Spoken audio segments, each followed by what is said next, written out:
Welcome again to the Buddhas of Passion. In this episode, we will be talking about the stick, the mysterious stick. What is the stick? The stick is a metaphor based on our experience, and I'm going to share my screen here in some time for you to see. We had gone to celebrate my dear's birthday, my dear. Oh. My dear wifey's birthday at a five-star resort nearby. And we were spending the night there, and we decided to do the sunrise in the morning because we booked a bungalow that's on the cliff overlooking the rainforest, touching the ocean. It's gorgeous. You'll see in the photo very soon. And it was sunrise. So again, a very magical time. The whole sky is looking beautiful. And initially, you're seated inside the bungalow, and she is looking at the sunrise, and I am just focused, fully laser focused on this one stick that is in between the view. There's a whole view, like it's like a 180-degree view, which is gigantic. And the only thing I can see is this tiny stick in between. But all my attention is on the stick, on how it is disrupting the view and how it is disturbing this beautiful experience. And how it expands. The tiny stick becomes this giant thing that's the only thing in front of your nose. And what we realize is that this is what not only we do a lot of the times, but a lot of humans, maybe all humans do, is that the focus is on what is not working. And we allow that to just destroy the whole experience and disrupt the whole experience. And it's like, what we also realize is if we just sit a tiny bit differently, it's like that stick is not even in the view. And only thing that is visible is the beauty. And example from yesterday's acai bowl. Yeah. It was exactly the same. We were eating acai, and he complained how it didn't have honey mixed into it. And I was like, you can just mix it by yourself. But no, it's much easier to just complain and focus on how it's not made right instead of just making it right. Just like it would have happened if we just switched the chair position or somehow seated Which we differently. did. So we did it again. So then we moved out onto the deck because it had become beautiful there too. And again, the way we positioned the chairs was that there was this other gigantic stick this time that was right in the middle. And again, like I could only look at the stick, and then I was like, for 20 minutes just staring at the stick instead of looking at the sunrise and just like obsessing on how this. Taking pictures of the stick. Well, that happened later when we were shifting and making all fun of it. That how ridiculous we can be as humans to just focus on what is not working or what is obstructing or the problem when everything else is beautiful, when everything else is working well. This is the perfectionist mindset, is that if it's not perfect, I can't enjoy it. If there is that tiny stick in a gigantic horizon that is disrupting it, I will be unhappy. It's like also, yesterday you were talking about addiction to suffering. That was the last episode that we published. That if you look at how, oh, I want one rose, I got 100 lilies, but I will focus on not getting one rose because that's what I really wanted. So we just want to talk very briefly about this as an adjunct to the addiction to suffering episode. That are you focusing on the stick in your life, or are you looking at the ocean and the sunrise? You have some other I have examples. another example of one friend of mine from a couple of years ago. He came to visit me in Portugal. So I used to live on the southwest coast of Portugal, which is a gorgeous place, a national park with amazing, amazing beaches. And I just loved my life there. And every single day I would go to the beach or to the nearby nature, and it would just take my breath away every single time. Like I couldn't get used to it. So this friend of mine came to visit me, and we're walking those beautiful beaches. And I can't even describe in words how gorgeous it was. It was a morning, it was beautiful morning, no wind, sun is shining, just so much abundance in life overall. And all he could focus on was plastic. And I can tell you that those beaches are not that bad when it comes to plastic. Like I can imagine that in India, for example, it's way worse, like probably a million times worse. But this one was really not that bad. And he could only talk about plastic, that he only sees plastic all over the place. And I'm like, man, do you realize that you're focusing on the stick? The stick didn't exist like as a concept at the time. On the plastic. And he just couldn't take his attention away from it. And even if I was confronting that, he understood it, but then deep inside, he was still frustrated about it. And that frustration lived the entire time he was visiting me in Portugal, which was a couple of weeks. So that was such an eye-opener for me also at the time, because it was already a couple of years back, that, you know what, you need to train your brain to focus on the right things. And I myself have been a person who would just focus on beauty and simplicity. And I would always try and find something beautiful to focus on, or to find appreciation and gratitude for things, and switch where my attention goes automatically. Because automatically, oftentimes people are focusing on the stick, on the plastic, on the problems, on the politics, on the economics, on the prices going up, on whatever it is. But actually, it's really just a matter of perspective, because the beach is there, the beauty is there, the nature is there. Whatever is around you has so much abundance and beauty and excellence and awesomeness and love. So why not to focus on that? And as you said very well, that, it's really about training your mind, because, then people say, oh, I can't focus. I have ADHD, or I have this problem, or I have that problem. And I have been through that. Like I had a lot of problems focusing. And it really comes down to, like, where is your intention? Like instead of thinking about like attention or will or discipline and all of that, it's like, what what do I want my life to be filled with? My intention is for my life to be filled with beauty. If that is the case, even if I can't focus on one particular thing, it's like I can also choose where my focus keeps shifting to. So, okay, suppose let's just take the example, I have ADHD, I can't focus on one thing too long. I can focus on 10 beautiful things instead of complaining that I can't focus on one beautiful thing. And my attention keeps going to the 9 shit thing. No, I will make all 10 things beautiful, so that even if my attention keeps jumping, it's always on the beautiful thing. You can even find beauty in those things that suck. Like, okay, make that a practice, that even if your attention automatically goes to things that kind of suck or you don't like them, how can you twist it and see it in a beautiful light anyway? Because like what's beautiful about it? Because there's always a blessing and a curse, and there's always black and white. If you see dark, if you see black, then there's also white. So why not to switch it around? Yeah, it really is, like just turning the chair even 5 degrees just completely shifts the whole view. And that is all about intention. It's all about the decision that I will make that tiny effort to shift. And sometimes it may just happen naturally, like when I was sitting in that room or on that chair, it was like suddenly realizing that I am obsessing, and that is the proper word for it. I'm obsessing about how this stick is ruining everything. Once I realize that, I can choose where my attention goes. I can just choose to look like this, like a tiny bit of my eyes shifting and everything is beautiful. So make that decision for yourself if you're ready to, if you want to. Though it was a very helpful conversation also to have, because we realized that we don't want any sticks in our views.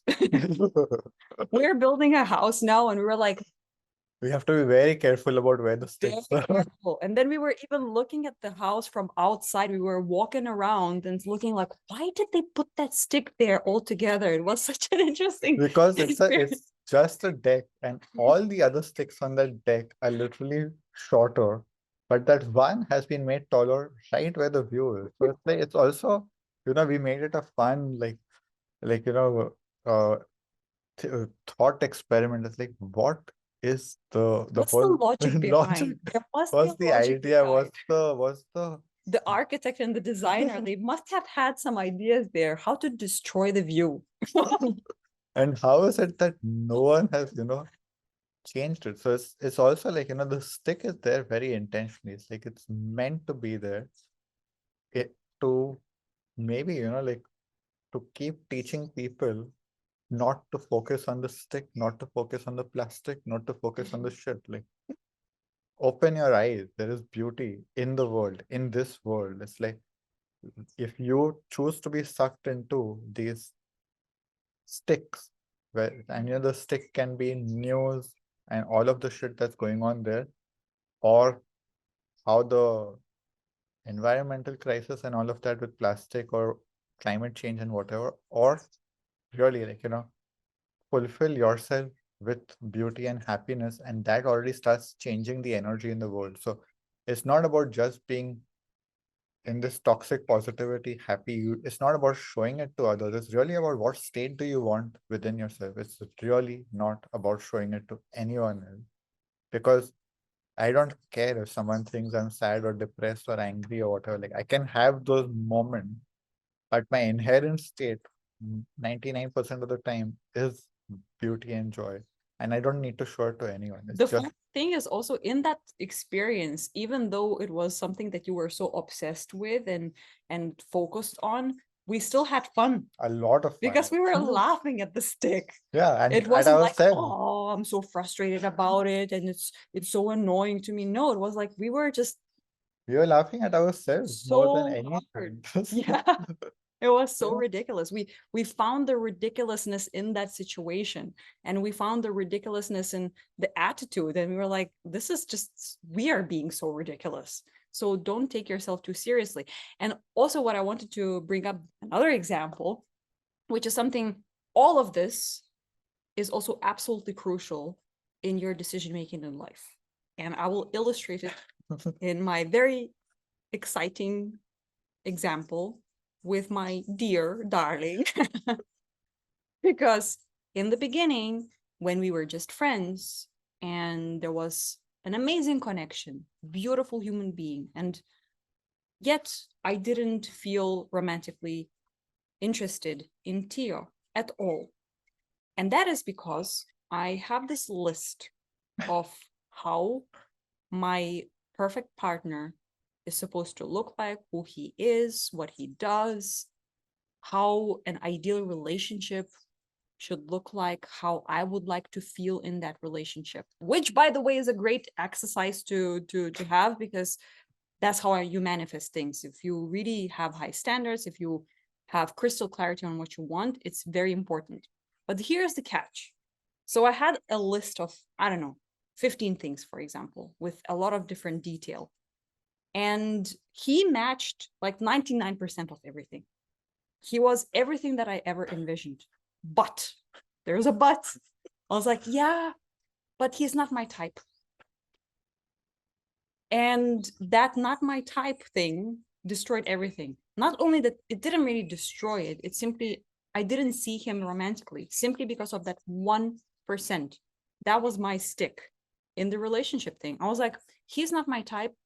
Physically, I don't feel attraction. So I will just focus on moving on dating other people, and one day somehow somewhere I will find the right person, The perfect person. who is going to fit all the criteria, that is going to be 100% match. Now, as soon as I realized how full of shit I was in that case, because literally, how can you not realize that this 99% match? And I felt amazing. We had such a bond since the very first day when we started recording YouTube videos and collaborating, and since the time I landed in Brazil, and was just like, wow, what an amazing human being, and what an amazing connection, and so much to talk about, and so much depth, and so much beauty, and so much love. There was so much unconditional love and acceptance for who we are as human beings, as friends, and so on. But that 1% was like, no, no, I'm not interested. I'm going to keep on looking somewhere else, but I'm not going to look at you, because 1% makes all the difference. And then the shift happened. And then the shift happened. Well, obviously, like, No, but no. I want to clarify because people will be like, oh, she's just settled for 99% and that 1% never matched. But that's also not true. Is yeah. that there was a shift? Yeah, well, the shift happened when one day we were hanging out in this house.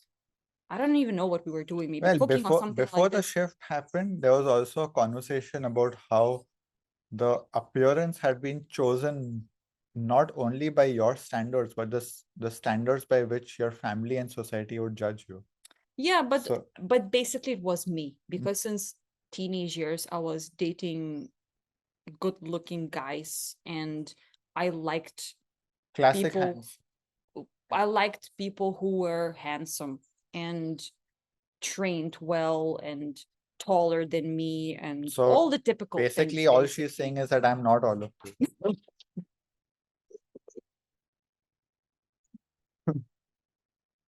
Terrible. And still, Oh, and still, at some point, I was basically what I realized, that there was the saturation of having had experiences where I was dating all the right guys, or having all the right relationships, which were long-term relationships. I had 5-year relationship, I had a 2-year relationship, I had a 1-year relationship. And then I realized, you know what? First of all, I now finally realize that appearance is nonsense. It just is appearance, and it's just a construct that my mind came up with to keep myself stuck in a certain reality. Second of all, I made that into, it had to mean something, as if, well, if my partner doesn't look a certain way, then my family is going to either reject him or not like him or judge him or whatever. And I was like, where is this coming from? Like, it's just complete nonsense. So that was kind of the background of all of the stuff that I was deprogramming within my own mindset and perspective. And then one day when we were just, again, hanging out as friends and cooking something or whatever it is that we were doing, I was just looking at him and I was like, wow, he's so beautiful. And it was the first time when I really looked at you and thought, there's so much beauty. And it wasn't the word handsome, it was beauty. And that was the difference. And that's when things really started shifting, when I was faced with my own shadow, with my own nonsense, with my own BS. And that I addressed immediately, because even next day, I believe, we were walking on the beach, and I asked him just randomly, I was like, what do you think? Is it a common thing for women, especially, to just look for appearance? I don't even remember if that was how yeah, I formed something, but the whole the shadow question, started. Yeah. but the shadow was coming to the surface, and I was actually bringing it up. I was proactively bringing that up to the surface, to also be open about where I'm at, what I'm thinking, why I'm thinking that, trying not to hurt his feelings at the same time. But But I was also immune to all of that because the difference was that I had already seen my own beauty and I was not waiting for someone else to tell me I'm beautiful or waiting for someone else to see that. It's like I was very uh self-assured in my identity, in my appearance and everything. I had fully accepted myself for who I was. And so if even no one else accepts it, I don't care because I have accepted it. So it was not like my acceptance depended on anyone else. And then when that had been established in myself, it was like if I see myself as beautiful, that also radiates outside. And at some point it's going to penetrate through the the shadow or the ego of the other person, and when they're ready they will see it, and until they are not ready they are actually only, they're not judging me or my appearance, they're only judging their own projections, they're judging their own ideas, their own stories. So yeah, I feel like all of that is what actually creates the stick. The stick doesn't exist, like in the Matrix, there is this whole scene how there is no spoon. And to bend the spoon, you have to just bend your perception. And the same way, there is no stick. Your mind is creating the stick. Your mind is creating the stick and the story about the stick. Oh, the stick is obstructing this perfect view. Maybe that is part of the beauty, is that maybe the stick is part of the beauty. Is what I keep saying is that the divine is that which is perfectly imperfect. If it's just perfect, at some point it's also boring. It's like, there is just nothing happening. But when it's got that tiny twist of something being out of place, that's what keeps life moving, is these tiny imperfections. And for me, that is the divine experience, is finding the perfectly imperfect. Yeah, and I really want to bring home how crucial this is, because this example that I just shared about our relationship, if I wouldn't have addressed it, our lives would be completely different. And so what we're talking here is not just about, oh, I just want to be happy. No, the way you look at life and whether or not you're focusing on the stick, it determines your destiny. It literally Mm. steers you in a certain direction. Because if I would have stuck with that idea of focusing on the 1% and that it's not enough, then we wouldn't be together and I wouldn't be where I'm at today, which is the most aligned, the most happy, the most content, the most peaceful, the most the most me I have ever been. And that is an invitation for you to really look at not only like, oh, I want to be happy and fulfilled in life, but also how my focus is shaping my reality, how my focus is shaping my decisions and steering me in a certain direction. And do I want that direction? Or am I actually missing out on something? Like maybe it's right in front of your nose, like it was here. It was right in front of my nose. And I've seen so many examples like that where people are exactly in this situation where I know someone who I used to work with. It was my very first coach, psychologist coach. And she said, you know what? For 10 years, I was best friends with this guy and we never looked at each other romantically. And then, bam, one day they became romantic and married and had a baby within a year and are happily ever after living together. And that's what it is. Like maybe it's right in front of your face simply because you're not focusing on the right things. Well, I was not right in front of your nose. I kept a respectable distance. That was also important. Like, when, even though I had feelings, like I was not obsessing, I was not trying to convince her, because again, I was assured in myself. And the way I saw it is that if truly we are, meant to be together, it's going to happen. And if that takes 10 years, Sometimes she will wake up from that dream, exactly. Like from that illusion. I knew that, the experience says it all. Like if she is this happy and this joyful and this experiencing all of this unconditional love, she can take 10 years to realize that this is what she's really looking for. And she can go around, being with other guys, do whatever. And she will keep realizing that what is missing is, this is the most important thing. And all of the other stuff on the surface will actually keep changing. The surface does keep changing, and appearances obviously change, especially if you're into it for the long term. Like you can't be attached to how the person is going to look, because that will change a lot. And anyone who's been in a long-term relationship knows that. So it's really about, if you have to realize how much you are putting a stick in front of your whole reality, and just clouding the whole judgment, the whole vision, the whole your whole life. enough about the stick. We only have a straw here in front of us, but I think that's a wrap Yeah. for the episode. See you next time. Bloop.